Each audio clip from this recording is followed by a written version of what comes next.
Assalamualaikum warahmatullahi wabarakatuh. Perkenalkan, nama saya Siti Nurkalisa dengan NIM 240022215 dengan nomor sisi 3131 dengan nomor urut 28. Baiklah, di sini saya akan merangkum atau menjelaskan satu buku yang berjudul tentang manajemen perpustakaan.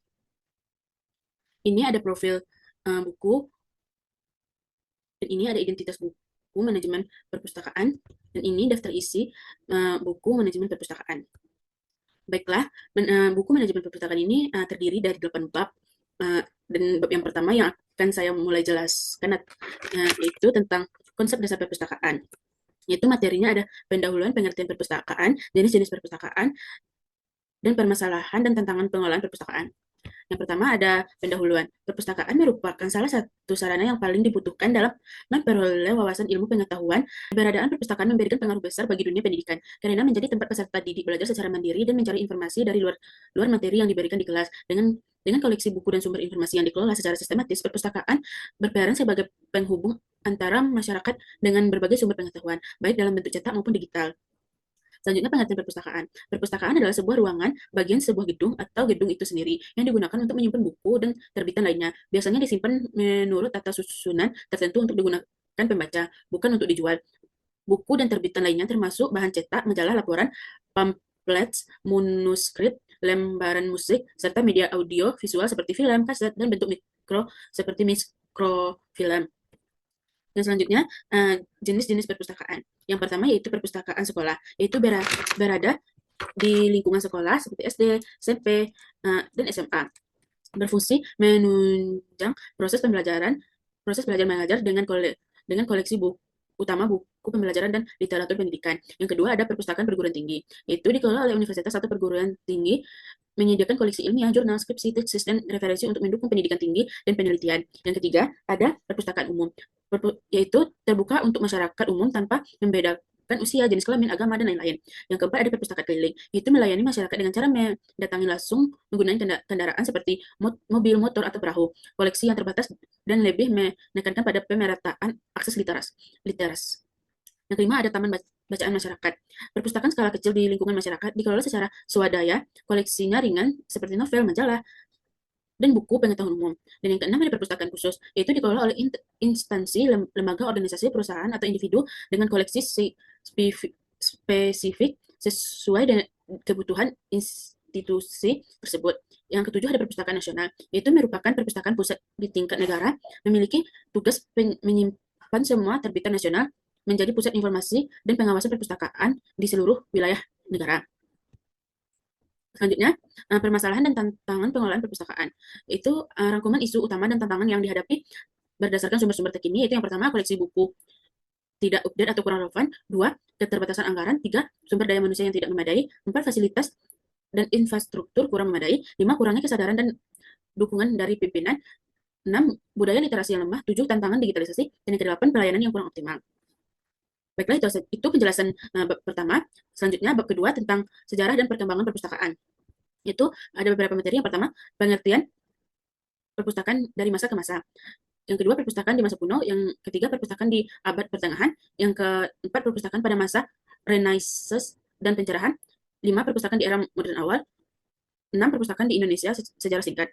Yang pertama, pengertian perpustakaan dari masa ke masa. Yang pertama, definisi perpustakaan secara klasik vs modern, yaitu dalam konteks manajemen. Definisi klasik menempatkan koleksi sebagai pusat, sementara pengguna dan layanan dianggap sekunder, dan interaksi terbatas pada peminjaman atau membaca di tempat. Berdasarkan dengan definisi klasik, perpustakaan modern didefinisikan sebagai entitas dinamis yang memfasilitasi akses informasi berbasis teknologi digital, bukan hanya kepemilikan menteri cetak. Dan yang kedua, fungsi dan peran perpustakaan dalam berbagai era. Sejak era kuno hingga Renaissance, perpustakaan telah berfungsi terutama sebagai penjaga dan konservator pengetahuan. Pada zaman dinasti Shah di Cina, abad ke-16-11, institusi serupa perpustakaan muncul sebagai gudang dokumen negara, memastikan penyimpanan undang-undang, catatan dinasti, dan teks budaya untuk generasi. Materi selanjutnya, perpustakaan di masa kuno. Yang pertama ada perpustakaan di Mesopotamia, Mesir kuno, dan Yunani kuno. Misalnya perpustakaan Alexandria. Perpustakaan di Mesopotamia, perbedaan perbedaan Mesopotamia menghasilkan bentuk awal organisasi perpustakaan yang mencerminkan kesadaran pentingnya pengelolaan koleksi. Manuskrip terkelompok berdasarkan taman dan bentuk fisik. Salah satu yang paling awal adalah perpustakaan Ebla yang ditemukan menyusun seluruh 4.000 tabel lempung berdasarkan subjek serta ukuran fisiknya. Yang kedua, fungsi sosial dan budaya perpustakaan pada masa kuno. Pada masa kuno, perpustakaan tidak hanya berfungsi sebagai tempat penyimpanan pengetahuan, tetapi juga sebagai pusat sosial dan budaya masyarakat. Yang ketiga, jenis koleksi dan pengguna. Dalam sistem perpustakaan kuno seperti di Alexandria dan Pergamon, koleksi terdiri dari berbagai media termasuk gulungan papyrus, lempengan lilin, dan kode. Materi selanjutnya, perpustakaan di abad pertengahan. Yang pertama, ada perkembangan perpustakaan di dunia. Yang pertama, perkembangan perpustakaan di dunia Islam, baik Al-Hikmah dan Kristen, Bayrah, dan Katedral.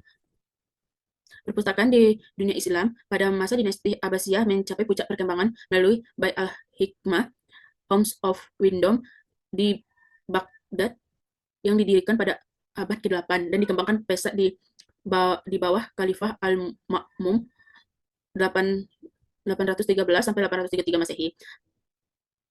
Yang kedua, perpustakaan sebagai pusat keilmuan. Pada abad pertengahan, perpustakaan memiliki peran strategi sebagai pusat penyimpanan manuskrip yang menjadi sumber utama ilmu, pengetahuan, dan budaya. Yang ketiga, ada koleksi manuskrip dan peran perpustakaan. Pada abad pertengahan, perpustakaan memiliki peran strategi sebagai pusat penyimpanan manuskrip yang menjadi sumber utama ilmu, pengetahuan, dan budaya. Materi selanjutnya, perpustakaan pada masa Renaissance dan pencerahan. Yang pertama, munculnya perpustakaan universitas pribadi. Periode Renaissance dan pencerahan memadai kebangkitan kembali ilmu pengetahuan dan budaya yang signifikan, yang berdampak langsung pada perkembangan perpustakaan, khususnya perpustakaan universitas dan pribadi. Yang kedua, perkembangan teknologi cetak dan dampaknya bagi penyebaran informasi. Perkembangan teknologi cetak yang dipelopori oleh Johannes Gutenberg pada abad ke-15 merupakan salah satu revolusi penting dalam sejarah penyebaran informasi. Yang ketiga, kemunculan katalog dan sistem klasifikasi awal. Pada masa Renaissance dan pencerahan, perpustakaan mengalami transformasi signifikan dalam hal manajemen koleksi, terutama melalui pengembangan katalog dan sistem klasifikasi. Selanjutnya, perpustakaan di era modern awal. Yang pertama ada perpustakaan umum pertama, misalnya Bodleian Library, British Library. Perpustakaan umum pada era modern awal memainkan peran penting dalam pengembangan ilmu pengetahuan dan manajemen informasi. Salah satu perpustakaan tertua yang masih beroperasi hingga kini adalah Bodleian Library di Universitas Oxford yang didirikan pada abad ke-17. Selanjutnya, perpustakaan nasional dan peran negara dalam mengelola informasi.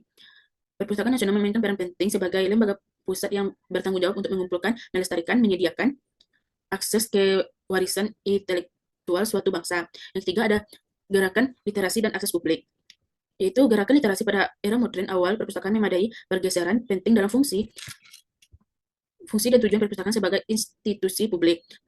Perpustakaan tidak lagi hanya berperan sebagai tempat penyimpanan buku, melainkan menjadi pusat informasi yang aktif mendukung peningkatan literasi masyarakat secara luas. Dan selanjutnya, materi perpustakaan di Indonesia sejarah singkat.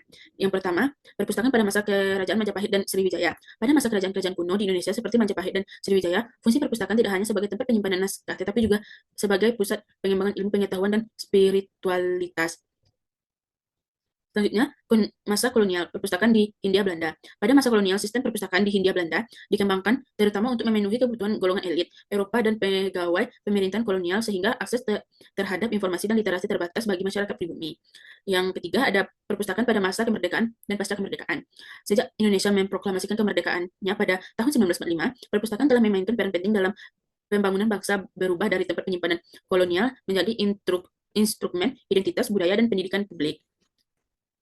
Baik, itu penjelasan bab 2. Selanjutnya ke bab 3, itu jenis-jenis perpustakaan dan fungsinya. Materinya yang pertama, perpustakaan nasional, yang kedua perpustakaan umum, yang ketiga perpustakaan sekolah, yang keempat perpustakaan perguruan tinggi, kelima perpustakaan khusus, keenam perpustakaan digital, yang ke-7 perpustakaan hibrida, yang ke-8 perpustakaan bergerak.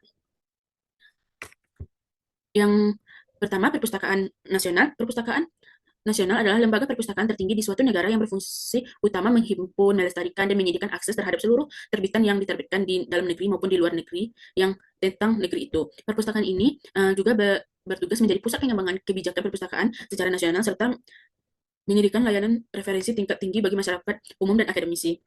Yang materi selanjutnya, perpustakaan umum. Perpustakaan umum yaitu perpustakaan yang terbuka bagi semua kelompok masyarakat tanpa mengenal usia, tingkat pendidikan, dan status sosial atau latar belakang ekonomi. Perpustakaan ini menampung berbagai jenis koleksi bahan pustaka untuk umum dalam berbagai disiplin ilmu, hiburan, dan informasi praktis yang diperlukan masyarakat. Fungsi utama yang selalu jadi inti mereka yaitu fungsi edukasi dan literasi masyarakat, fungsi informasi dan referensi kehidupan sehari-hari, fungsi rekreasi intelektual, fungsi sosial dan budaya, dan fungsi pemberdayaan dan inklusi sosial.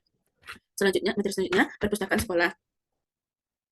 Perpustakaan sekolah adalah unit layanan yang berada dalam lingkungan satuan pendidikan sekolah yang bertugas menyediakan, mengelola, dan mendistribusikan berbagai sumber informasi baik tercetak maupun digital guna mendukung proses pembelajaran. Fungsinya yaitu fungsi edukatif, fungsi informasional, fungsi rekreatif, fungsi kultural, dan fungsi pengembangan diri. Selanjutnya, perpustakaan perguruan tinggi atau akademik. Perpustakaan perguruan tinggi merupakan lembaga mendukung akademik yang berada di lingkungan universitas dan institusi yang pendidikan tinggi, yang berfungsi menyediakan, mengelola, dan mendeminasikan berbagai jenis sumber informasi ilmiah. Tujuannya adalah mendukung kegiatan pendidikan, penelitian, dan pengabdian kepada masyarakat yang menjadi bagian utama dari Tridharma perguruan tinggi. Perpustakaan ini menyimpan koleksi ilmiah seperti buku teks, jurnal akademik, laporan penelitian, skripsi, tesis, disertasi, serta akses ke sumber digital dan database ilmiah untuk menunjang kebutuhan sivitas akademika dalam pengembangan ilmu pengetahuan. Selanjutnya, perpustakaan khusus.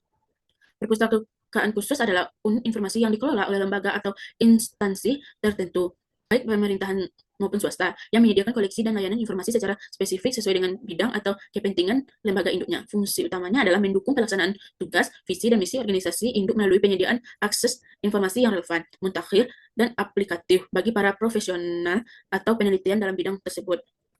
Selanjutnya, perpustakaan digital atau elektronik. Perpustakaan digital atau yang dikenal juga sebagai perpustakaan elektronik merupakan bentuk modern dari sistem perpustakaan yang seluruh proses penyimpanan, pengelolaan, dan penyebaran informasi yang berbasis digital. Koleksinya mencakup e-book, e-jurnal, etika ilmiah, hingga konten multimedia yang dapat diakses melalui jaringan komputer atau internet. Sama seperti perpustakaan konvensional, perpustakaan digital juga memiliki berbagai fungsi penting, namun karena berbasis teknologi informasi, fungsinya menjadi lebih fleksibel, efisien, dan adaptif terhadap perkembangan zaman. Selanjutnya, perpustakaan hibrida. Perpustakaan hibrida adalah bentuk perpustakaan yang memadukan koleksi fisik cetak dengan koleksi digital elektronik dalam satu sistem layanan terpadu. Model ini mencakup sebagai respon terhadap perkembangan teknologi informasi dan kebutuhan akan akses informasi yang lebih fleksibel, sehingga pengguna dapat memanfaatkan bahan pustaka baik secara langsung di lokasi perpustakaan maupun secara daring melalui jaringan internet. Selanjutnya, materi selanjutnya, perpustakaan bergerak. Perpustakaan bergerak atau mobile library adalah bentuk layanan perpustakaan yang dirancang untuk menjangkau masyarakat yang tinggal di daerah terpencil, sulit dijangkau, atau yang lebih terbatas akses terhadap fasilitas perpustakaan tetap. Layanan ini biasanya disediakan dalam bentuk kendaraan seperti mobil, motor, sepeda, kapal, bahkan gerobak yang telah dimodifikasi untuk membawa koleksi bahan pustaka dan peralatan layanan. Konsep perpustakaan bergerak muncul sebagai bentuk inovasi layanan literasi yang inklusif. Ia menjadi sarana pemerataan akses informasi, pengetahuan, dan pendidikan non formal, terutama di wilayah yang belum terlayani oleh perpustakaan konvensional. Baiklah, itu penjelasan bab 3. Selanjutnya penjelasan bab 4, yaitu tentang manajemen koleksi dan pengadaan buku. Itu materinya yang pertama, konsep dasar manajemen koleksi. 2, ruang lingkup dan komponen koleksi. 3, strategi pengadaan buku. 4, tantangan dan permasalahan dalam manajemen koleksi. Konsep dasar manajemen koleksi. Koleksi menjadi pusat kegiatan di perpustakaan melalui dari perbuatan kebijakan, perencanaan sumber daya manusia, perencanaan anggaran, hingga gedung. Pengembangan koleksi perlu dikembangkan dan dipantau setiap saat. Pengembangan koleksi ditujukan untuk memenuhi kebutuhan masyarakat akan informasi. Ruang lingkup dan komponen koleksi. Itu ada 3. Yang pertama, inventarisasi. Inventarisasi itu bahan perpustakaan yang telah dimiliki perpustakaan harus dicatat dalam buku induk perpustakaan yang kemudian disebut dengan inventarisasi. Yang kedua ada katalogisasi. Katalogisasi yaitu merupakan kegiatan membuat deskripsi data bibliografi suatu bahan pustaka menurut standar atau peraturan tertentu. Yang ketiga, klasifikasi. Klasifikasi yaitu berasal dari kata classification, dari kata kerja to classify, yang berarti menggolongkan dan menetapkan benda-benda yang sama di suatu tempat. Materi selanjutnya yaitu strategi pengadaan buku. Yang pertama, identitas kebutuhan koleksi, yaitu melakukan analisis mendalam terhadap kebutuhan perpustakaan dengan melibatkan berbagai pihak terkait seperti guru, siswa, dan perpustakaan lainnya. Yang kedua, melibatkan pihak yang terkait, yaitu strategi pengadaan yang baik melibatkan kolaborasi antara pustakawan, tenaga pengajar, siswa, dan bahkan orang tua. Yang ketiga, diversifikasi sumber dana. Selain mengendalikan anggaran utama, perpustakaan dianjurkan mencari sumber dana tambahan seperti donasi, hibah, bantuan hibah, kerjasama dengan penerbit atau toko buku, serta memanfaatkan program bantuan pemerintah. Yang keempat, ada pemilihan metode pengadaan yang tepat, yaitu ada beberapa metode. Yang pertama, pembelian langsung dari penerbit, toko buku, atau distributor. Ketiga, tukar menukar koleksi dengan pustaka lain. Yang keempat, pemesanan khusus jika stok buku terbatas. Yang kelima, titipan buku meskipun kurang diminati karena kompleksitas pengelolaannya. Yang kelima, pemanfaatan teknologi. Menggunakan platform digital dan sistem informasi perpustakaan untuk memantau tren buku, melakukan pemesanan, dan menyediakan koleksi digital. Yang keenam, pengelolaan anggaran secara efisien, yaitu membuat daftar prioritas buku yang akan diadakan berdasarkan kebutuhan dan anggaran yang tersedia. Manfaatkan penawaran khusus, pameran buku, dan menegosiasi harga dengan penerbit untuk mendapatkan harga terbaik. Yang ketujuh dan yang terakhir, pemeliharaan dan evaluasi koleksi. Setelah pengadaan, penting untuk merawat koleksi agar tetap layak pakai dan melakukan evaluasi berkala untuk mengganti buku yang sudah usang atau rusak dengan koleksi baru yang relevan. Baik, materi selanjutnya tantangan dan permasalahan dalam manajemen koleksi. Yang pertama, koleksi tidak relevan atau tidak update, yaitu koleksi buku yang tidak diperbarui secara berkala menyebabkan ketidaksesuaian dengan kebutuhan pengguna dan perkembangan ilmu pengetahuan. Proses pengadaan yang lambat dan birokratis membuat koleksi sering tertinggal dari tren terbaru.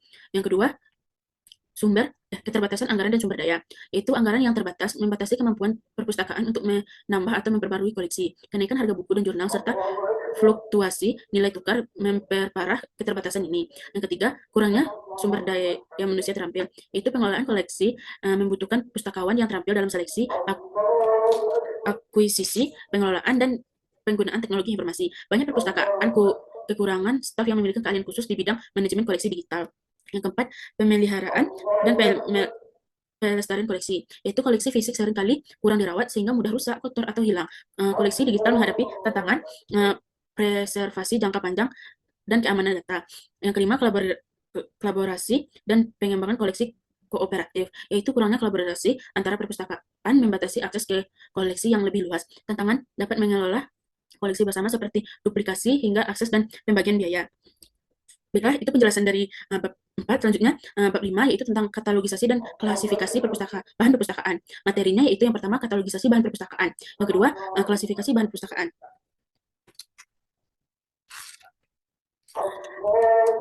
Katalogisasi merupakan proses pembuatan wakil ringkas suatu bibliografi. Kegiatan ini melakukan analisis terhadap hal-hal penting dari suatu bahan pustaka dan mencantumkan hasil analisis tersebut pada katalog. Proses pengatalog meliputi pengatalog deskriptif dan pengatalog subjektif. Pengatalog deskriptif meliputi penentuan 7 entry utama dan pembuatan deskriptif bibliografi, sedangkan pengatalog subjek meliputi penentuan subjek dan nomor klasifikasi. Katalogisasi bahan pustaka merupakan proses penting dalam pengelolaan koleksi perpustakaan. Secara umum, katalogisasi adalah kegiatan mendeskripsi bahan perpustakaan secara sistematis agar dapat dikenali, dicari, dan ditemukan kembali oleh pengguna melalui katalog. Selanjutnya, klasifikasi bahan perpustakaan. Klasifikasi bahan perpustakaan adalah kegiatan menganalisa isi bahan perpustakaan dan menetapkan kode menurut sistem tertentu yang tepat untuk sebuah buku, karangan dapat dalam majalah, dan lain-lain. Penempatan nomor klasifikasi pada perpustakaan yang menggunakan sarana atau alat bantu, yaitu terjemahan ringkasan desimal dan indeks relatif disesuaikan dengan DDC 20 daftar tajuk subjek. Tujuan klasifikasi memudahkan dalam penelusuran terhadap benda-benda yang ingin diperoleh secara cepat dan tepat. Benda-benda yang diklasifikasi di perpustakaan adalah bahan perpustakaan yang merupakan koleksi perpustakaan. Suatu bahan perpustaka memiliki beberapa ciri, misalnya ciri kepengarangan, bentuk fisik, ciri ukuran, warna kulit, dan lain-lain. Baik, itu penjelasan bab 5. Selanjutnya, bab 6, yaitu layanan perpustakaan dan pelayanan penggunaan. Materinya yang pertama, pengertian pelayanan perpustakaan.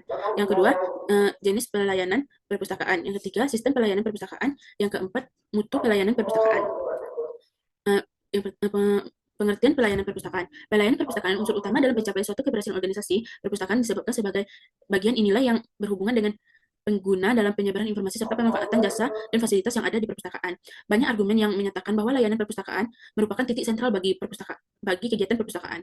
Dengan kata lain, perpustakaan indektik dengan layanan karena tidak ada perpustakaan jika tidak ada kegiatan layanan. Selanjutnya, jenis pelayanan perpustakaan, yaitu layanan perpustakaan mencakup berbagai kegiatan yang berkaitan dengan pemanfaatan koleksi dan informasi yang disediakan oleh perpustakaan, seperti pinjaman, pengembalian, penelusuran informasi, dan bimbingan penggunaan. Dalam dunia perpustakaan dikenal dua macam perpustakaan, yaitu layanan teknis dan layanan pengguna atau pemustaka. Selanjutnya, sistem pelayanan perpustakaan, yaitu agar pengguna jasa perpustakaan mampu memanfaatkan koleksi perpustakaan dengan baik, kiranya perlu ditentukan sistem pelayanan yang jelas. Dengan adanya sistem pengguna akan mengetahui peraturan dan tata tertib yang berlaku, sehingga petugas perpustakaan dan penggunaan akan mengetahui hak dan kewajiban masing-masing. Menurut Rusina Syahrial Pamujak 2000, sistem pelayanan penggunaan pada perpustakaan umum dapat dilaksanakan melalui dua cara, diantaranya pelayanan dengan sistem terbuka dan pelayanan dengan sistem tertutup.